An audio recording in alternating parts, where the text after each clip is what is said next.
Mr. Horn. So chili chickens are the largest and best known chicken species. It has a wide throat and a black body that helps it camouflage in the rainforest. So Miss Debbie here has a handful of fruits. She will try to toss it to Mr. Horn, and let's see how good he is at catching his food. Are you ready for the first try, buddy? Nice catch! How about the second one? Let's see. Good catch, buddy. So for their diets, they're omnivores, meaning they love to eat varieties of fruits, berries, small mammals, and other insects. So as you can observe, chicken has a big and colorful bill that looks heavy but actually it is extremely light, as it is made up of protein and keratin, just like our hairs and nails. Okay, I think we want some more. Good catch! Last one, buddy. Nice one, Mr. Horn.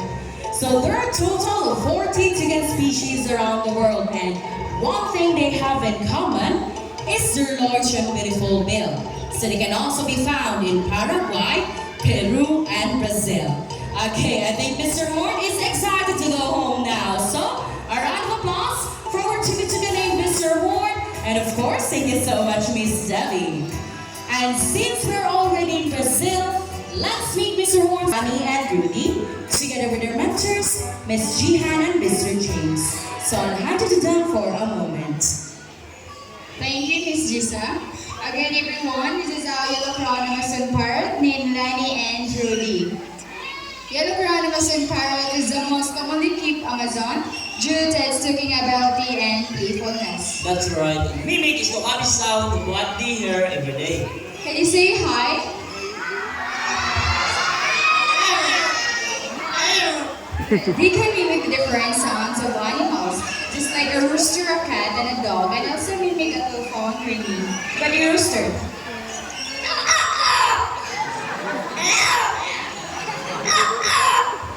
Okay, about cat.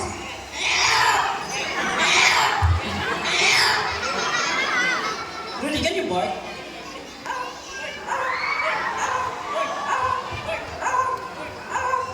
Okay, telephone.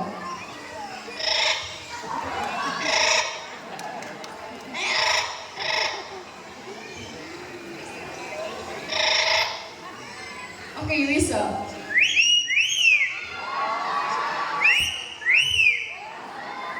And also Rudy and Lani love to sing, but before to sing, they need to have a warm-up first. Okay, let's do the warm-up. La la la.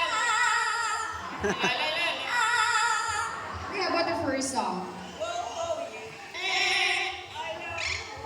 Gusto niya guys. Okay, for the second song, let me ask first, who is celebrating their birthdays today within this month?